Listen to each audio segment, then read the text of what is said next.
Tuhan, kita sungguh bersyukur pada saat ini kita kembali dianugerahi kesempatan untuk bersama-sama dengan keluarga kita di rumah kita masing-masing, kita boleh datang beribadah kepada Tuhan.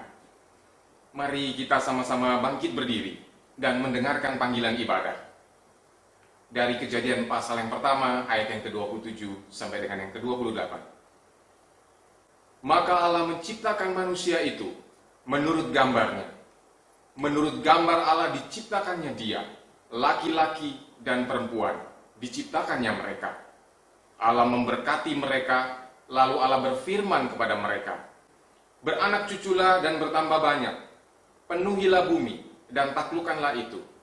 Berkuasalah atas ikan-ikan di laut dan burung-burung di udara, dan atas segala binatang yang merayap di bumi." Bapak, Ibu, dan saudara sekalian, kita kembali diingatkan bahwa inisiatif lembaga pernikahan dan keluarga itu sendiri adalah dari Allah. Bahwa sejak awal kehidupan manusia dan juga keluarga mengemban mandat dari Allah untuk menyatakan kemuliaannya. Maka saat ini mari kita pakai waktu dan kesempatan ini untuk bersama keluarga kita sehati fokus kepada Allah. Dan kita naikkan pujian dan hormat hanya bagi Allah. Mulia bagi Anak Domba.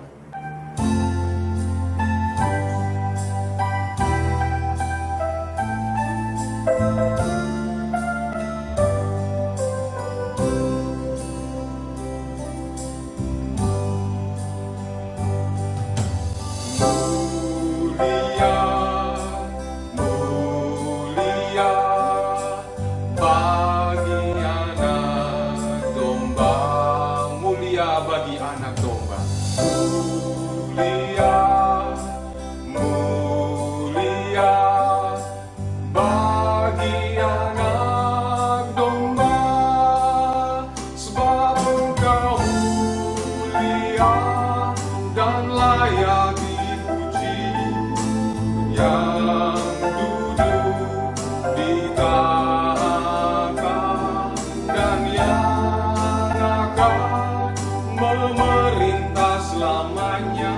Mulia,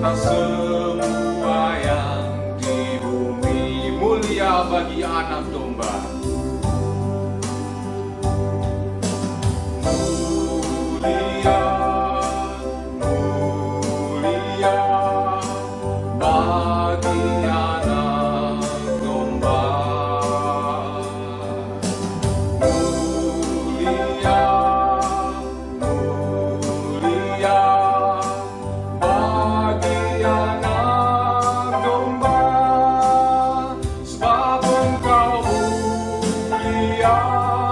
Dan layak dipuji, yang duduk di tahta, dan Kau akan memerintah selamanya atas semua yang di bumi. Sebab Engkau mulia, sebab Engkau mulia dan layak dipuji, yang duduk di tahta, dan Kau akan memerintah selamanya atas semua yang di bumi.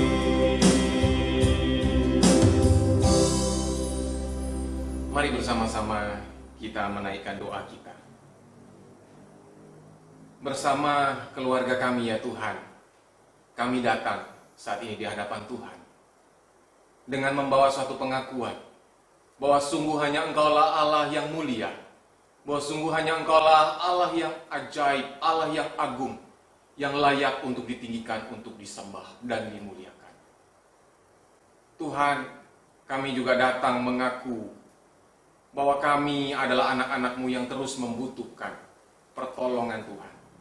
Bahwa kami adalah anak-anak-Mu yang membutuhkan sentuhan Tuhan, yang membutuhkan dijamah oleh Allah Roh Kudus, sehingga hidup kami boleh terus digairahkan untuk hidup bagi Kristus.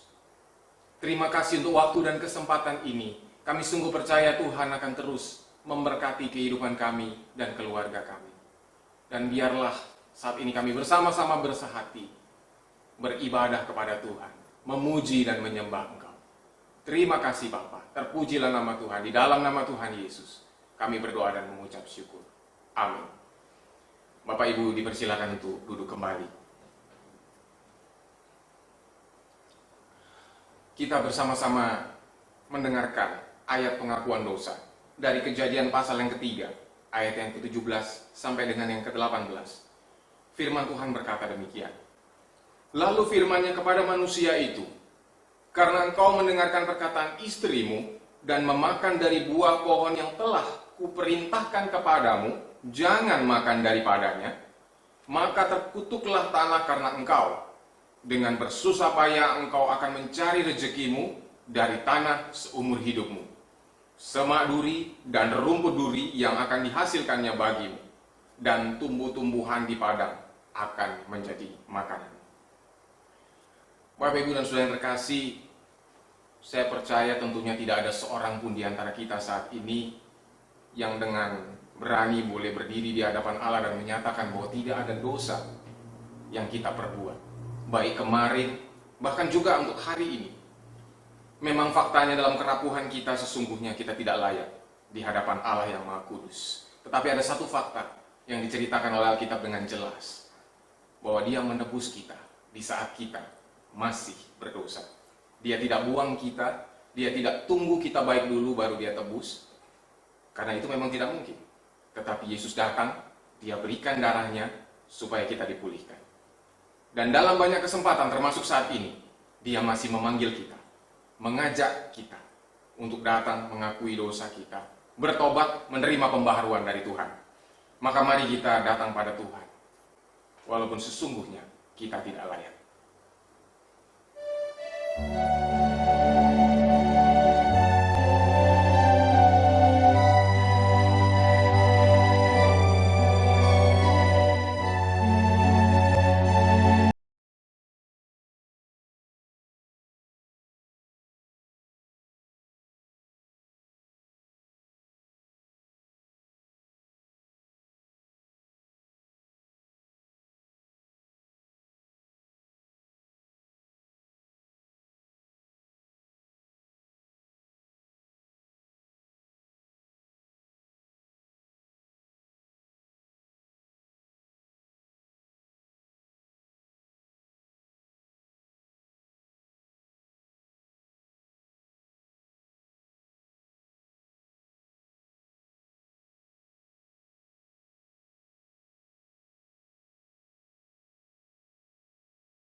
Bersama-sama kita nyanyikan bait yang ketiga, dengan kasih Engkau terima kami Tuhan. Dengan kasih Kau terima, suci nikahmu, selamatkan janji.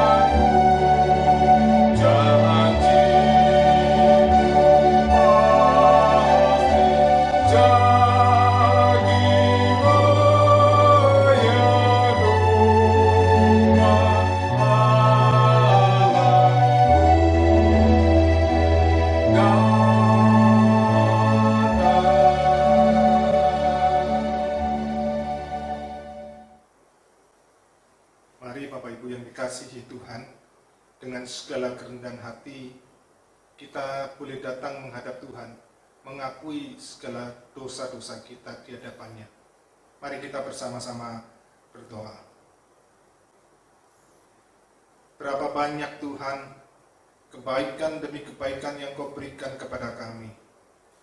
Betapa banyak Tuhan anugerah yang boleh Kau limpahkan di dalam hidup kami Tuhan.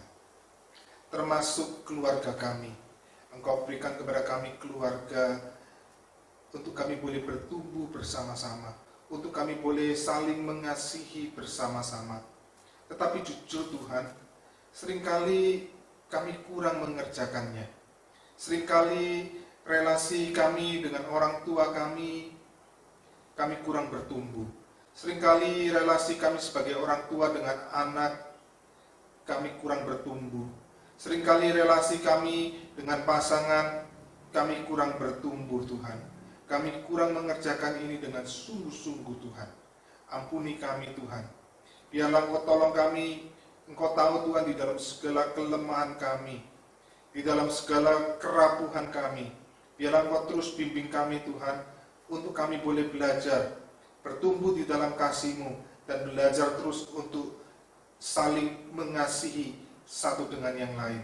Karena itu Tuhan, biarlah tangan kasih-Mu itu yang terus boleh memegang kami, yang boleh terus membimbing kami Tuhan. Kami berdoa, kami berserah di dalam nama-Mu Tuhan kami Yesus Kristus, Tuhan kami yang hidup. Amin. Jemaat yang dikasihi Tuhan, dengarkanlah janji pengampunan dosa dari Efesus pasal 2 ayat 8 dan ayat 9. Sebab karena kasih karunia kamu diselamatkan oleh iman. Itu bukan hasil usahamu, tetapi pemberian Allah. Itu bukan hasil pekerjaanmu. Jangan ada orang yang memegahkan diri. Jemaat sekalian dipersilakan duduk kembali.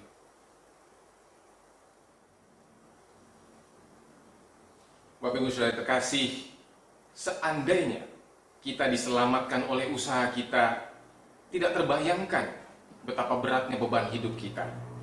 Kita harus berupaya sedemikian rupa untuk lepas dari beban dosa itu. Tetapi berita pengampunan tadi sekali lagi menggemakan sukacita bagi kita. Kalau Kristus mati bagi engkau dan saya, Dia yang membebaskan kita. Dan karena pengampunannya kita boleh ditebus. Maka untuk perjalanan hidup kita ke depannya, kekuatan dan pertolongan tentunya Dia juga anugerahkan bagi kita semua.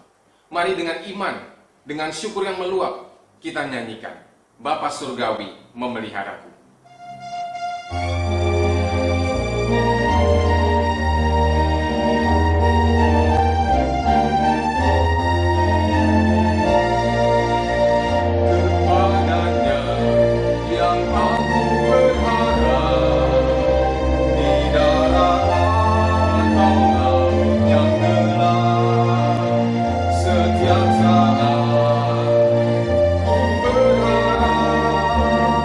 Bapa Surgawi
kemudian kita boleh berseru dengan yakin bahwa ku tak gentar. Tapi lagi-lagi bukan karena kita kuat, tetapi karena kita tahu siapa yang memelihara kita, yaitu Tuhan sendiri. Mari bersama-sama kita fokuskan kembali perhatian kita kepada bagian firman Tuhan. Dari Efesus 5 ayat yang 31 sampai dengan yang ke-33. Sebab itu, laki-laki akan meninggalkan ayahnya dan ibunya, dan bersatu dengan istrinya, sehingga keduanya itu menjadi satu daging. Rahasia ini besar, tetapi yang aku maksudkan ialah hubungan Kristus dan jemaat. Bagaimanapun juga, bagi kamu masing-masing berlaku, kasihilah istrimu seperti dirimu sendiri, dan istri hendaklah menghormati suaminya. Marilah bersama-sama saat ini kita bersama dengan gereja di segala abad dan tempat mengikrarkan pengakuan iman rasuli kita. Mari Bapak Ibu kita bersama-sama bangkit berdiri. Kita bersama-sama mengucapkan pengakuan iman rasuli.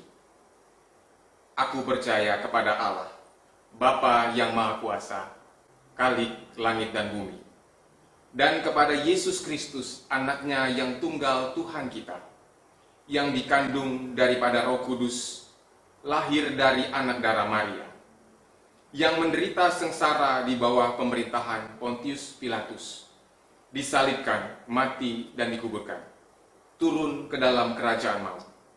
Pada hari yang ketiga, bangkit pula dari antara orang mati, naik ke surga, duduk di sebelah kanan Allah, Bapa yang Maha Kuasa. Dan dari sana ia akan datang untuk menghakimi orang yang hidup dan yang mati. Aku percaya kepada Roh Kudus, gereja yang kudus dan am, persekutuan orang kudus, pengampunan dosa, kebangkitan tubuh, dan hidup yang kekal. Amin. Bapak Ibu dipersilakan untuk duduk kembali.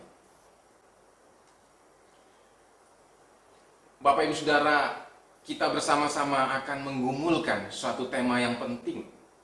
Suatu hal yang sering tidak kita sadari merusak kehidupan keluarga kita, yaitu kesibukan. Mari saat ini kita buka hati kita untuk Sang Firman hidup bekerja seluas-luasnya. Biar dalam kesempatan ini kita mohon pada Tuhan agar kita sungguh menikmati bimbingannya dan diubahkan seturut dengan kehendaknya. Firman hidup. Bimbingan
Mari Bapak Ibu yang dikasihi Tuhan, sebelum kita mendengarkan penguraian firman Tuhan, saya mengajak kita terlebih dahulu untuk berdoa mohon pimpinan pertolongan Tuhan. Mari kita berdoa. Tuhan, kami datang ke hadapan-Mu Tuhan. Kami rindu untuk mendengar suara-Mu Tuhan. Biarlah Engkau sendiri yang berbicara melalui kebenaran firman-Mu Tuhan. Karena kami tahu Tuhan, firman-Mu itulah yang menguatkan hidup kami. Firman-Mu itulah yang memberi tuntunan dan bimbingan di dalam kehidupan yang penuh dengan kekacauan ini Tuhan. Di dalam kehidupan yang penuh dengan tantangan. Tapi biarlah Tuhan firman-Mu itu yang terus menolong, membimbing kami, memberi kekuatan, menyegarkan kami, memberi hikmat kepada kami. Karena itu berbicaralah kepada setiap kami Tuhan. Kami rindu untuk mendengarkan suara-Mu. Di dalam nama-Mu Tuhan kami Yesus Kristus kami berdoa. Amin. Selamat pagi Bapak Ibu yang dikasihi Tuhan.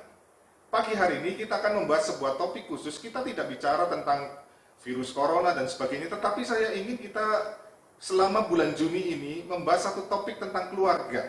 Jadi selama bulan Juni ini kita akan banyak berbicara tentang keluarga Bapak Ibu yang dikasihi Tuhan.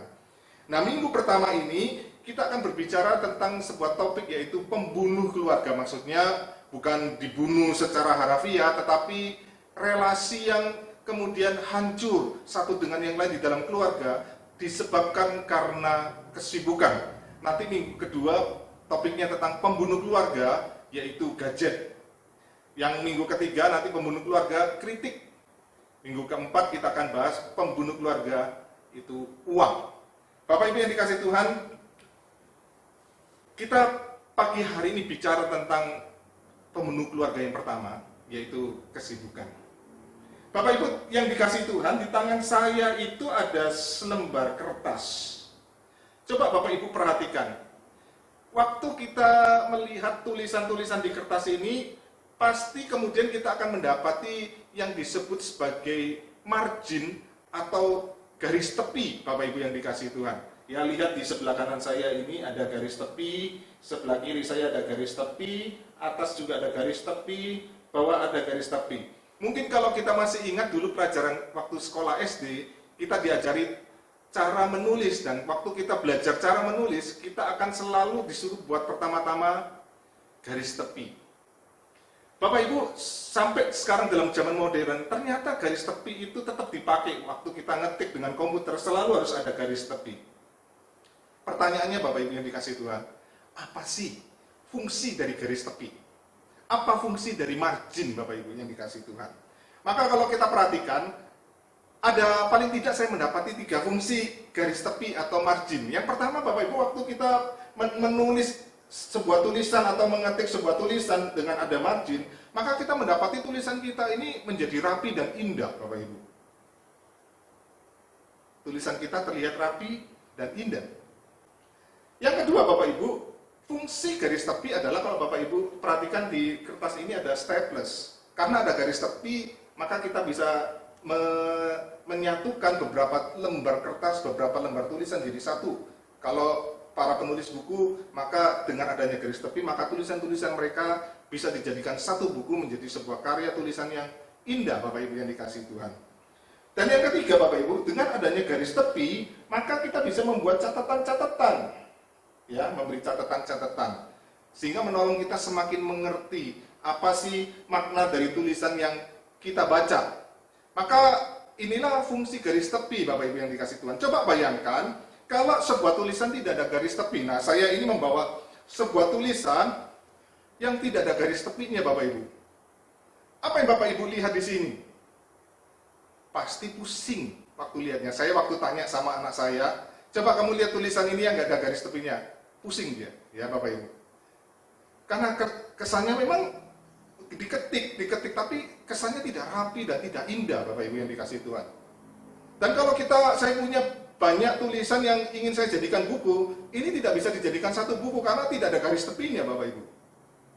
Dan saya tidak bisa memberi catatan-catatan terhadap tulisan ini karena sudah penuh Bapak Ibu yang dikasihi Tuhan. Mungkin Bapak Ibu bertanya, apa hubungannya saya berbicara tentang garis tepi atau margin dengan keluarga? Bapak Ibu, maka di sini saya ingin berbicara. Sebuah keluarga yang terjebak di dalam kesibukan yang luar biasa, yang terjebak di dalam kesibukan demi kesibukan, itu seperti sebuah tulisan yang tidak ada marginnya, yang tidak ada garis tepinya. Maka kita akan mendapati keluarga itu tidak lagi menjadi sebuah keluarga yang indah. Ya, kita tidak bisa menambahkan apa-apa di dalam keluarga kita. Nanti saya akan jelaskan lebih dalam Bapak Ibu yang dikasihi Tuhan. Dan kita tidak bisa merangkai keluarga kita menjadi sebuah kesatuan yang indah. Bapak Ibu, sadar atau tidak sadar, kesibukan itu memberi dampak terhadap keluarga kita. Apa saja dampaknya Bapak Ibu yang dikasihi Tuhan? Yang pertama Bapak Ibu, keluarga atau orang tua yang terjebak di dalam kesibukan yang luar biasa, itu membawa kepada kehancuran bagi anak-anaknya. Membawa kehancuran terhadap kehidupan anak-anak Bapak Ibu. Saya akan membacakan Amsal 29 ayat 15. Nanti dasar firman Tuhan saya ambil dari beberapa ayat firman Tuhan. Nah, saya mengajak kita melihat Amsal 29 ayat 15, dikatakan begini. Tongkat dan teguran mendatangkan hikmat. Tongkat dan teguran. Cuma ini harus hati-hati menafsirkannya, jangan dikit-dikit kemudian kita main pukul. Bukan satu-satunya jalan mendidik anak kita dengan memukul Bapak Ibu. Tetapi ini poinnya adalah mendidik anak, ya, itu mendatangkan hikmat. Tetapi anak yang dibiarkan mempermalukan ibunya. Ini gaya bahasa, bukan cuma ibu yang dipermalukan. Nanti di dalam bagian lain kitab Amsal, ayah yang dipermalukan. Anak yang dibiarkan itu mempermalukan ibunya atau mempermalukan orang tuanya. Apa artinya anak yang dibiarkan? Anak yang dibiarkan artinya Bapak Ibu, anak yang dibiarkan berjalan sendiri di dalam kehidupannya tanpa bimbingan, tanpa arahan dari orang tua. Maka kita bisa mendapati anak-anak yang orang tuanya terlalu sibuk, tidak selalu ya Bapak Ibu, tetapi kebanyakan orang tua yang terlalu sibuk, tidak ada waktu untuk anak-anak, maka kita mendapati banyak anak yang merasa kesepian. Anak-anak yang hidupnya merasa tidak aman. Anak-anak yang kemudian lebih banyak dibesarkan bukan oleh orang tua, tetapi oleh, maaf saya katakan, asisten rumah tangga atau pembantu rumah tangga. Maka nilai-nilai yang didapat bukan dari orang tua. Anak-anak yang belajar nilai-nilai kehidupan ini bukan dari orang tua, tetapi dari internet, dari teman-teman. Maka tidak heran Bapak Ibu, kemudian kita mendapati kenakalan anak-anak, kita mendapati anak-anak yang terjebak di dalam pornografi, anak-anak yang kemudian terjebak di dalam seks bebas, bahkan anak-anak yang terjebak di dalam narkoba, obat-obatan, dan banyak lagi. Kemudian juga anak-anak yang mengalami kepahitan di dalam kehidupan mereka. Karena apa? Karena orang tua terlalu sibuk. Sehingga anak-anak merasa mereka tidak mendapatkan kasih dan perhatian dari orang tua. Saya pernah mendapatkan sebuah cerita Bapak Ibu, yaitu seorang bapak, ini bahkan di dalam kehidupan seorang bapak yang begitu aktif di dalam gereja. Bapak ini begitu rajin, begitu aktif melayani di gereja, hampir setiap hari datang ke gereja. Bapak ini begitu mencintai pelayanan dan gereja. Tetapi waktu Bapak ini meninggal dunia, kemudian seorang hamba Tuhan ingin memberi kekuatan dan penghiburan kepada anak dari Bapak ini. Hamba Tuhan ini ngomong begini, hamba Tuhan ini ingin memberikan kekuatan dengan memberi pujian untuk Bapak dari anak ini. Maka hamba Tuhan ini berkata, papamu itu orang yang sangat mencintai gereja, dia sangat baik luar biasa. Tetapi jawaban yang mengejutkan dari sang anak itu kemudian begini, sang anak berkata, memang papa itu mencintai gereja, tetapi dia tidak mencintai keluarganya, dia tidak mencintai anak-anaknya, karena terlalu sibuk hidupnya untuk gereja. Mungkin kita tidak sibuk untuk gereja. Mungkin kita bisa sibuk dengan pekerjaan kita, dengan hal-hal yang lain Bapak Ibu. Apapun itu yang kemudian menyeret kita di dalam kesibukan sampai tidak ada waktu bagi anak-anak kita. Jawaban anak ini sungguh mengejutkan karena itu keluar dari hati yang pahit, Bapak Ibu yang dikasihi Tuhan. Kita mungkin berpikir sibuk bekerja mencari uang atau sibuk kita melayani itu sampai kita tidak punya waktu untuk keluarga, dan kita berpikir semua yang kita lakukan adalah demi kebaikan masa depan keluarga kita, masa depan anak-anak kita. Tetapi sebenarnya kita bukan sedang melakukan untuk kebaikan bagi masa depan anak-anak kita, tetapi kita sedang menghancurkan kehidupan anak-anak kita. Kesibukan yang kemudian sangat mengikat hidup kita ini bukan cuma menghancurkan kehidupan anak-anak, tetapi juga menghancurkan relasi suami istri, Bapak Ibu yang dikasihi Tuhan. Saya mengajak kita melihat Kidung Agung 8 ayat 6-7. Dikatakan begini Bapak Ibu, taruhlah aku seperti meterai pada hatimu. Ini perkataan yang sangat indah dari Kidung Agung. Seperti meterai pada lenganmu, karena cinta kuat seperti maut, kegairahan gigi seperti dunia orang mati. Nyalanya adalah nyala api seperti nyala api Tuhan. Air yang banyak tidak dapat menghanyutkannya. Sekalipun orang membeli segala harta benda rumahnya untuk cinta, namun ia pasti dihina. Ini Kidung Agung ingin menggambarkan gambaran relasi suami istri sebagai sepasang kekasih, Bapak Ibu yang dikasihi Tuhan, seperti kekasih. Ya. Berapa banyak pasangan-pasangan yang sudah menikah bertahun-tahun, bahkan mungkin lebih dari 5 tahun, 10 tahun, bahkan ada yang 20 tahun, dan sebagainya. Kehidupan pasangan itu hambar. Kehidupan pernikahan kita bisa semakin hambar. Bahkan semakin dingin perasaan cinta kita kepada pasangan kita. Kenapa Bapak Ibu? Karena kita terlalu sibuk, sehingga kita tidak ada waktu untuk bermesraan. Kita kemudian saling memeluk, saling mencium satu dengan yang lain.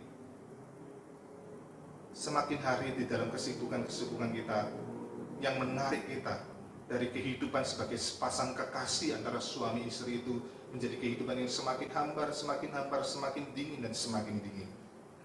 Kemudian Amsal juga menggambarkan kehidupan suami istri di dalam Amsal pasal 2 ayat 17. Itu dikatakan yang meninggalkan teman hidup masa mudanya dan melupakan perjanjian Allahnya.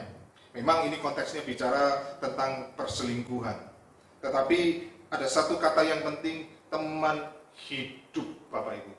Kata teman hidup ini indah sekali karena ini menggambarkan sebagai seorang sahabat yang sangat karib, seorang sahabat yang sangat dekat, yang sangat akrab. Maka sepasang kehidupan relasi suami istri itu digambarkan sebagai persahabatan yang begitu intim, begitu dekat. Ada keterbukaan, ada saling bisa curhat, ada yang bisa saling mendukung satu dengan yang lain. Itulah persahabatan yang begitu erat, begitu karib, begitu intim, Bapak Ibu yang dikasihi Tuhan. Tetapi realitanya di dalam zaman ini banyak pasangan yang tidak bisa berkomunikasi satu dengan yang lain, tidak bisa terbuka.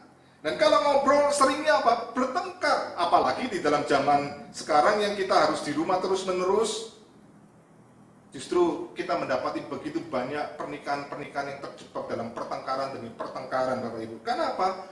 Karena tidak bisa berkomunikasi lagi, gak bisa curhat, gak bisa terbuka. Kalau ngomong salah mengerti satu dengan yang lain. Ya. Bahkan kemudian itu menggambarkan kemudian kita sebenarnya tidak kenal terhadap pasangan kita satu sama lain. Kita tidak kenal. Ada orang-orang yang menikah puluhan tahun sampai berkata, 20 tahun menikah dengan kamu, saya tidak kenal kamu. Bayangkan, 20 tahun menikah. Atau ada yang bahkan 50 tahun menikah, tapi bisa berkata, aku tidak kenal kamu. Loh, kemana aja selama ini? Kenapa? Karena dijebak dengan kesibukan. Jujur Bapak Ibu, kita sekarang ini kemudian di dalam dunia yang menuntut kita untuk sibuk begitu luar biasa. Kita pulang ke rumah pun kita masih pegang handphone kita untuk urusan kerjaan, kantor, dan sebagainya. Sehingga waktu kita komunikasi, fokus kita bukan ngobrol satu dengan yang lain, tapi fokus kita pada handphone kita. Bahkan waktu makan pun kita sibuk dengan handphone kita. Kelihatannya kita dekat satu dengan yang lain, tetapi sebenarnya kita sangat jauh karena kita tidak menjalin komunikasi satu dengan yang lain. Maka kehidupan suami istri sebagai sahabat yang karib itu seringkali sudah tidak menjadi karib lagi, tidak menjadi dekat lagi, tidak terbuka, tidak kenal satu dengan yang lain. Ini sesuatu yang menyedihkan. Kemudian 1 Petrus pasal 3 ayat 7 dikatakan, demikian juga kamu, hai suami-suami, hiduplah bijaksana dengan istrimu sebagai kaum yang lebih lemah. Hormatilah mereka sebagai teman pewaris kasih karunia, yaitu kehidupan, supaya doamu jangan terhalang. Petrus menggambarkan relasi suami istri itu sebagai partner, sebagai rekan spiritual, ya, sebagai sahabat yang untuk kita bisa bertumbuh secara rohani bersama-sama. Nah, seringkali kemudian yang terjadi di tengah-tengah kesibukan kita tidak bisa lagi saling berdoa bersama-sama, kita tidak lagi saling baca Alkitab bersama-sama, kita tidak lagi bertumbuh bersama-sama di dalam kerohanian kita. Bahkan yang terjadi adalah seringkali pasangan satu dengan yang lain saling menghalangi. Bahkan ketika ada pasangan yang mau terlibat pelayanan dihalangi. Dan ini yang terjadi, kita tidak menjadi satu pasangan yang saling menumbuhkan secara kerohanian satu dengan yang lain. Karena apa? Kita sudah terjebak dengan kesibukan, Bapak Ibu yang dikasihi Tuhan. Sehingga kita berkata, jangan nanti saya repot di rumah dan sebagainya, kamu nanti ini saya repot dan sebagainya. Dan itu yang terjadi. Inilah realita Bapak Ibu. Dampak daripada kesibukan yang mengikat hidup kita adalah apa? Hancurnya kehidupan anak-anak dan hancurnya relasi suami istri. Pertanyaannya begini, mengapa kesibukan itu merusak relasi dalam keluarga? Mengapa kesibukan itu, maksud saya bukan berarti nggak boleh sibuk, nanti maksudnya adalah kesibukan yang menyita hidup kita, itu kenapa begitu merusak relasi keluarga kita, Bapak Ibu yang dikasihi Tuhan? Yang pertama Bapak Ibu, kesibukan itu menguras energi fisik dan mental kita. Waktu kita sibuk dan sangat sibuk, kita itu lelah secara fisik dan mental. Celakanya Bapak Ibu yang dikasihi Tuhan, kedekatan relasi kita baik dengan anak-anak kita maupun dengan pasangan kita itu membutuhkan energi fisik dan mental yang segar. Bapak Ibu, bayangkan waktu kita punya anak, mereka lari-lari dan mengajak kita bermain. Kita sudah lelah, maka bagi kita itu sangat mengganggu. Bukan cuma mengganggu kelelahan fisik kita, tetapi juga mengganggu mental kita. Kita merasa terganggu konsentrasi kita, ketenangan kita dan sebagainya. Sehingga yang terjadi adalah kita marah dan marah, Bapak Ibu. Demikian juga dengan pasangan, karena kita sudah kehabisan energi fisik dan mental kita. Maka waktu pasangan kita berbicara, kita salah mengerti, salah nangkepnya dan sebagainya. Karena kita sudah tidak segar lagi, Bapak Ibu. Maka kesibukan yang luar biasa mengikat hidup kita itu betul-betul menguras energi fisik dan mental kita, sehingga itu menjadikan kita sulit untuk berelasi. Saya masih ingat dulu waktu saya pelayanan begitu sibuk dan sebagainya, saya punya banyak masalah dan sebagainya, maka saya pulang ke rumah selalu dalam keadaan lelah. Saya waktu lelah, saya ingin membuang segala beban-beban saya, yaitu apa? Yaitu saya nonton TV, Bapak Ibu. Wah, anak saya ingin perhatian, saya nggak sanggup. Bahkan istri saya titip anak saya yang masih bayi waktu itu di samping saya. Saya saking asiknya nonton TV untuk melepaskan kelelahan, anak saya jatuh dari sofa, Bapak Ibu. Sehingga istri saya marah dan relasi waktu ngobrol dengan istri sudah susah, tidak bisa menanggapi dengan baik karena kelelahan. Yang kedua, Bapak Ibu, kesibukan itu mengalihkan perhatian kita, mengalihkan konsentrasi kita. Padahal kedekatan relasi itu butuh konsentrasi, butuh perhatian. Rasanya coba bayangkan Bapak Ibu, kalau pasangan kita atau kita ngobrol sama anak kita, kemudian anak kita nggak lihat kita sambil jalan-jalan, sambil lari-lari, sambil ngomong, rasanya kita nggak diperhatikan. Sama pasangan juga begitu. Kita mungkin juga terjebak waktu pasangan ngomong, kita sambil pegang HP, main HP, sibuk sana, sibuk sini, karena memang mungkin banyak sekali pekerjaan dan sebagainya. Maka tidak konsentrasi lagi. Ketika tidak konsentrasi, kita tidak memperhatikan. Dan kita tidak memperhatikan orang yang mengajak kita berbicara merasa seperti diabaikan, menjadi marah dan sebagainya, dan kemudian terjadilah pertengkaran. Karena kita tidak konsentrasi, kita salah mengerti, kita salah menangkap, karena kita cuma dengarnya sebagian-sebagian. Sehingga relasi menjadi rusak, Bapak Ibu yang dikasihi Tuhan. Kesibukan juga menggambarkan, yang ketiga Bapak Ibu, kesibukan itu menggambarkan sebenarnya prioritas hidup kita. Seringkali kita sibuk karena apa? Kita sibuk karena uang. Kita sibuk karena apa? Untuk prestasi kita. Kita sibuk karena apa? Untuk kedudukan. Kita sibuk untuk dapat kekuasaan. Kita sibuk untuk dapat ini dan dapat itu, Bapak Ibu. Celakanya, kedekatan relasi itu melampaui uang, melampaui prestasi, melampaui kedudukan, melampaui kekuasaan. Tadi Kidung Agung berbicara apa? Uang atau harta benda yang banyak untuk rumahnya itu tidak bisa membeli cinta. Itu realita kebenaran, Bapak Ibu. Waktu kita sibuk untuk uang dan sebagainya, sebenarnya yang menjadi prioritas hidup kita bukan pasangan kita, yang jadi prioritas hidup kita bukan anak-anak kita. Tapi uang, prestasi, kedudukan, mungkin kekuasaan dan sebagainya, itulah yang jadi prioritas. Sehingga apa? Waktu kita tidak memprioritaskan keluarga kita, maka yang terjadi adalah apa? Kita mengabaikan mereka. Dan yang terjadi adalah mereka merasa apa? Dibuang, merasa tidak ada artinya. Sehingga mereka kemudian pahit dan marah dan terluka dan sebagainya. Mari Bapak Ibu yang dikasihi Tuhan, sebelum semuanya terlambat, sebelum kemudian keluarga kita menjadi rusak dan hancur, anak-anak kita hancur kehidupan mereka, karena kita terlalu terjebak di dalam kesibukan, atau karena dengan pasangan kita, karena kita terlalu terjebak kesibukan sehingga relasi kita menjadi rusak.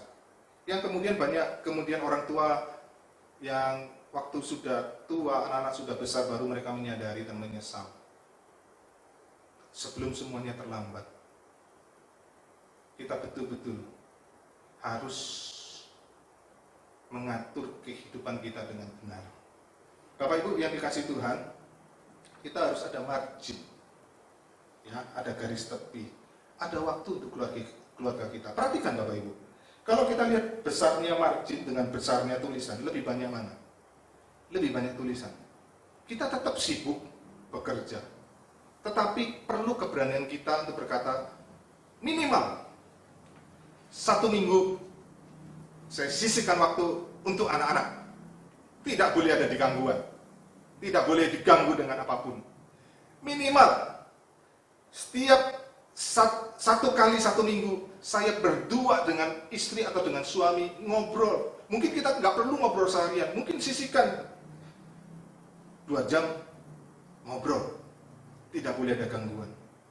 Dating, pacaran itu bukan waktu kita sebelum menikah. Setelah menikah justru harus kita lakukan. Ada waktu kita berduaan bersama pasangan kita, Bapak Ibu yang dikasihi Tuhan. Itu perlu keberanian. Bukan berarti kita tidak usah bekerja keras, kita malas-malasan. Enggak. Kalau kita melihat catatan ini, tulisan itu tetap paling banyak. Kita tetap sibuk, tetapi bukan tidak ada garis tepi. Perhatikan. Kehidupan kita bukan seperti ini, Bapak Ibu yang dikasihi Tuhan. Tapi kehidupan kita adalah seperti ini, yang ada garis tepi, supaya kita bisa memberikan catatan-catatan dalam hidup anak kita, memberi arahan, bimbingan, kita bisa merangkai keluarga kita menjadi sebuah keluarga yang indah. Bapak Ibu yang dikasihi Tuhan, saya merindukan sebelum terlambat, kita harus berani untuk menempatkan garis tepi bagi keluarga kita. Kita harus bekerja di dalam zaman ini, bukan bekerja lebih keras, lebih workaholic, bukan Bapak Ibu. Kita harus bekerja lebih pintar. Maka kalau kita sekarang melihat di dalam situasi sekarang, kita sudah diperlihatkan transisi perubahan pola kerja. Ternyata kita bisa kerja work from home, bekerja dari rumah. Ini kemajuan teknologi yang sebenarnya menolong kita sehingga kita tetap ada waktu bagi keluarga, tetapi kita tetap bisa bekerja dengan baik. Kita harus bekerja dengan lebih pintar Bapak Ibu. Harus lebih smart. Ada banyak hal-hal yang kita bisa lakukan di dalam perkembangan teknologi yang menolong kita.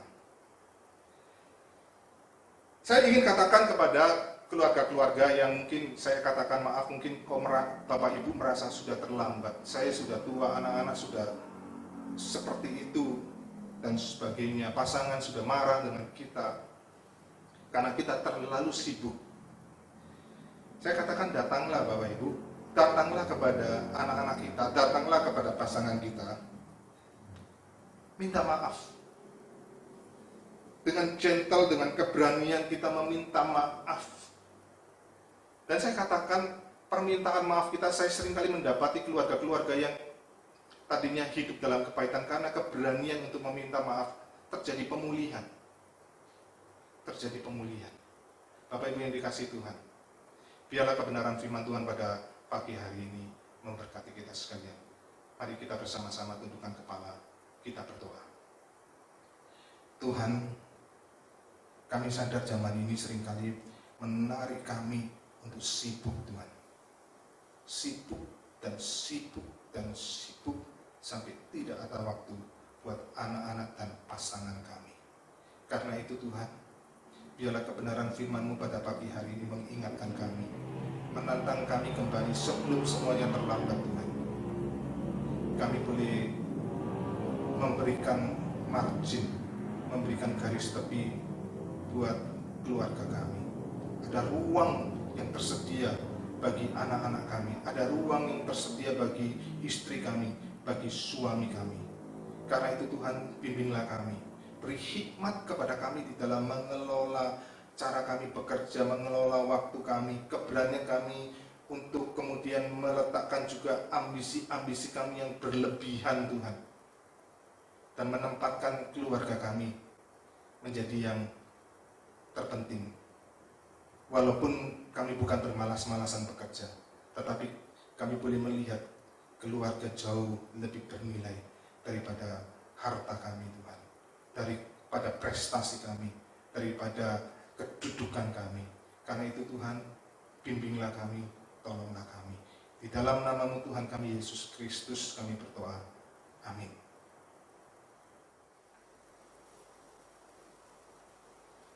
Bapak Ibu Saudara terkasih, di tengah-tengah gelombang kehidupan yang seringkali menekan kita, satu pujian berikut ini menolong kita kembali mengingat. Ketika kita menghitung berkat-berkat yang Tuhan berikan, maka kita akan tercengang dan kita akan melihat betapa Tuhan begitu mengasihi dan memelihara hidup kita. Mari pada kesempatan ini, ketika kita diberikan kesempatan kembali untuk mempersembahkan, memberikan persembahan kita kepada Tuhan, biarlah kita mengingat bahwa Tuhan telah memelihara kita sedemikian rupa dan telah memberi yang terbaik bagi kita. Mari kita berikan persembahan kita dengan mengingat pujian, hitung berkat-Mu.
Tuhan, karena pada saat ini Engkau memberikan kami kembali kesempatan untuk mengucapkan syukur melalui persembahan ini.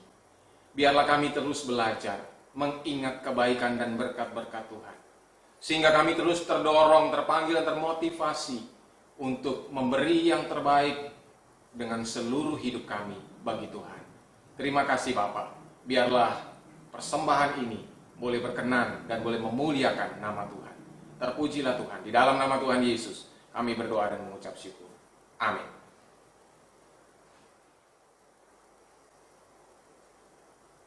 Bapak Ibu yang dikasihi Tuhan, nanti malam kita akan ada webinar, yaitu bincang-bincang bisnis, dan bagaimana kita sebentar lagi menghadapi masa new normal, bagaimana kita mempersiapkan bisnis kita tentunya dengan pola-pola yang tidak seperti biasanya. Karena itu kami mengundang untuk jemaat dapat mengikuti acara webinar, yaitu bincang-bincang bisnis nanti malam pukul 8. Ya, nanti malam pukul 8. Tanggal 13 Juni kita akan mengadakan juga webinar bicara tentang a new normal. Bagaimana memasuki hidup dalam kenormalan baru. Tentunya ini akan dilihat dari sudut pandang medis, Bapak Ibu yang dikasihi Tuhan. Acara ini diselenggarakan oleh Komisi Pasutri. Kami mengundang jemaat-jemaat untuk dapat mengikutinya juga melalui Zoom. Kita akan bersama-sama, tentunya tidak bisa hadir di dalam gereja, tetapi kita bisa ikut bersama-sama melalui media Zoom. Acara ini akan diadakan pukul 7 malam, 13 Juni pukul 7 malam. Bapak Ibu yang dikasihi Tuhan, saya ingin juga kita mendoakan sebentar lagi kita akan memasuki yang disebut kenormalan baru atau new normal. Tentunya nanti akan sebagian gereja mulai akan melakukan ibadah secara konvensional. Tentunya ini juga pekerjaan yang tidak mudah Bapak Ibu, karena tantangan yang dihadapi adalah ketakutan akan adanya gelombang kedua penyebaran virus corona. Seperti di Korea Selatan ketika ibadah-ibadah di gereja mulai dibuka secara konvensional, ternyata justru di gereja terjadi ledakan baru jumlah penderita corona ini. Ada kurang lebih 90 orang yang terkena. Maka kemudian ini yang harus kita doakan dengan peraturan-peraturan yang ketat yang gereja perlu doakan bersama, mekanismenya bagaimana. Kita mohon supaya Tuhan beri hikmat kepada gereja-gereja di dalam mempersiapkan diri. Kita mohon supaya Tuhan berikan hikmat kepada pemerintah di dalam menyusun aturan-aturan yang tepat supaya tidak terjadi penyebaran gelombang kedua dari virus corona. Mari saya mengajak kita bersama-sama tundukkan kepala, kita berdoa mohon pertolongan Tuhan. Kami terus berdoa untuk kondisi bangsa negara kami. Sebentar lagi sebagian daerah PSBB akan tidak dilanjutkan. Kami akan memasuki yang disebut sebagai kenormalan baru Tuhan. Mal-mal sudah mulai akan dibuka. Banyak tempat-tempat atau toko-toko yang diizinkan juga dibuka. Kegiatan-kegiatan bisnis yang dibuka. Bahkan kegiatan-kegiatan ibadah di gereja juga sudah akan mulai diizinkan. Tetapi Tuhan, kami sungguh-sungguh mohon pertolongan-Mu, karena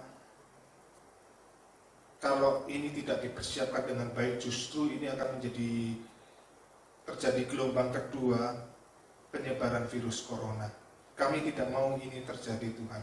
Karena itu kami mohon pertolongan-Mu, beri hikmat kepada para pemimpin gereja di dalam menyusun pola atau cara ibadah, bagaimana mekanisme kehadiran, bagaimana mekanisme pencegahan, supaya itu betul-betul dipikirkan dengan sebaik mungkin sehingga tidak terjadi penularan atau penyebaran gelombang kedua ini Tuhan. Kami juga mohon hikmat kepada pemerintah kami, berikan hikmat kepada pemerintah kami Tuhan. Bagaimana mereka menyusun aturan-aturan yang betul-betul akurat, yang tepat, sehingga ini dapat mencegah terjadinya kembali penyebaran gelombang kedua akan virus corona. Kami mohon untuk masyarakat Indonesia supaya di dalam kenormalan baru ini betul-betul menjaga disiplin atau mendisiplin diri dengan sangat baik, dengan ketat, dengan sungguh-sungguh dan tidak sembarangan Tuhan. Sehingga kami sungguh merindukan akan penyebaran akan virus corona ini betul-betul semakin berkurang, bahkan mencapai titik nol Tuhan. Karena itu kami mohon kemurahan-Mu Tuhan. Kami mohon pertolongan-Mu Tuhan. Engkau tahu situasi yang kami hadapi begitu sulit Tuhan. Pemerintah juga menghadapi dilema yang sulit. Kalau tidak dibuka, ekonomi akan semakin hancur, akan semakin porak-poranda. Tapi kalau dibuka juga ada tantangan tersendiri bagaimana kemungkinan bisa terjadi penyebaran gelombang yang kedua. Betul-betul Tuhan, tolonglah kami semua, tolonglah beri kesadaran masyarakat Indonesia untuk mau bekerja sama Tuhan. Supaya kami dapat kembali di dalam kehidupan kami, walaupun di dalam kenormalan yang baru Tuhan, tetapi kami boleh beraktivitas tanpa lagi di dalam ketakutan, karena kami boleh mendisiplin diri di dalam kami menjaga diri. Karena itu kami mohon kemurahan dan pertolongan-Mu. Belas kasihan untuk bangsa dan negara kami Tuhan. Juga untuk banyak bangsa-bangsa di dunia ini juga menghadapi dilema yang sama. Kiranya Engkau Tuhan memberi pertolongan. Kami berdoa Tuhan, kami mohon supaya Engkau juga yang menyediakan atau memberikan hikmat kepada para peneliti untuk menemukan vaksin atau obat untuk mengatasi akan virus corona ini. Kami berseru, kami berdoa di dalam nama-Mu Tuhan kami Yesus Kristus, Tuhan kami yang hidup. Amin. Jemaat yang dikasihi Tuhan, dengarkanlah berita pengutusan terambil dari Kidung Agung 8 ayat 6-7. Taruhlah aku seperti materai pada hatimu, seperti materai pada lenganmu, karena cinta kuat seperti maut, kegairahan gigi seperti dunia orang mati. Nyalanya adalah nyala api, seperti nyala api Tuhan. Air yang banyak tak dapat memadamkan cinta. Sungai-sungai tak dapat menghanyutkannya. Sekalipun orang memberi segala harta benda rumahnya untuk cinta, namun ia pasti akan dihina. Mari bersama-sama kita bangkit berdiri, kita menaikkan doksologi.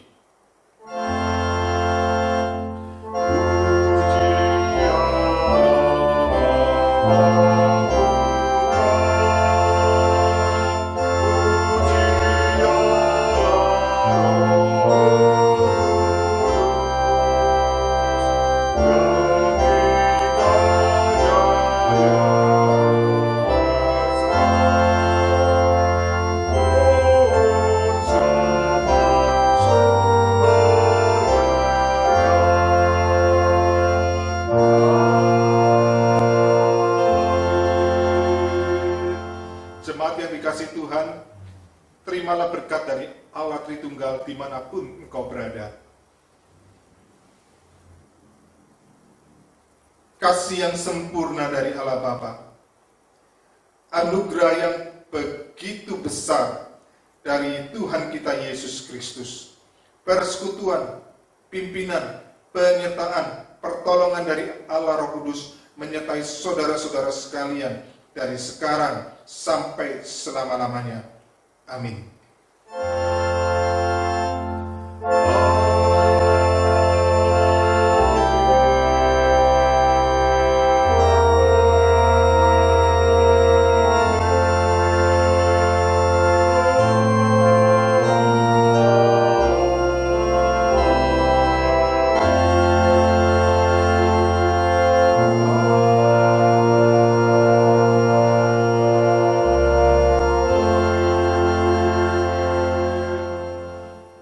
Silakan duduk, saat teduh kebaktian kita selesai.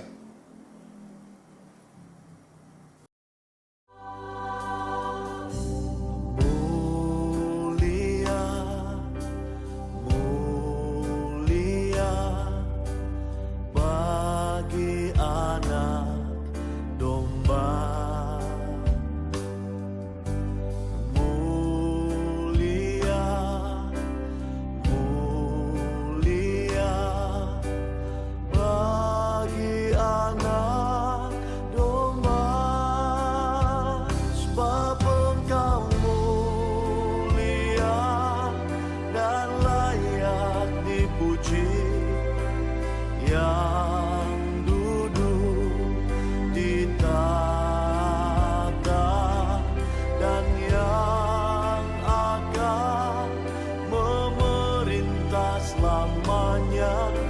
atas semua yang di bumi.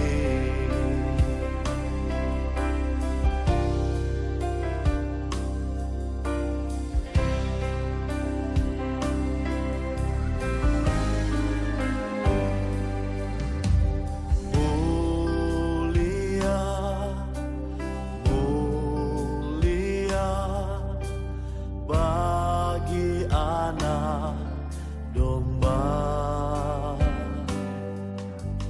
Mulia, mulia bagi anak domba.